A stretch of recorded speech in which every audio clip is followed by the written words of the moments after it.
Hello guys, welcome to Spyro Tech 365. Today I am going to show you how to copy easily in Adobe Premiere Pro. So let's start. Suppose this is the image we want to copy. First of all, we'll scale and reposition this. And if we want to copy this image, so if we press Ctrl plus C, and if we want to copy this here, pressing Ctrl plus V. So if we copy and paste this, it will divide the image or clips here, because in Premiere Pro we select this button here to hold track targeting V1, it will paste which will copy.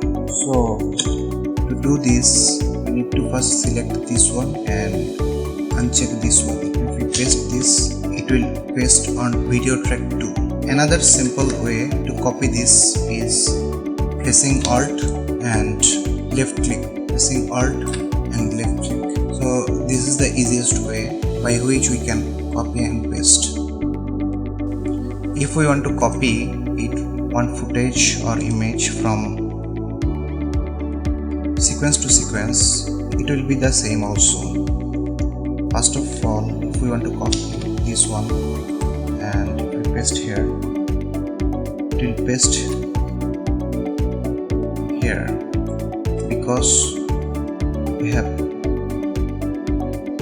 select the video track 1. So if we select video track 2 and delete this one, and if we paste this, it will be pasted in video track 2. And if we uncheck this and check video track 3, it will be pasted video track 3. So that's it for today. If you love and enjoy our video, please like, comment and share this one. Do not forget to subscribe our channel to get more tips and tricks in Adobe Premiere Pro. Thank you.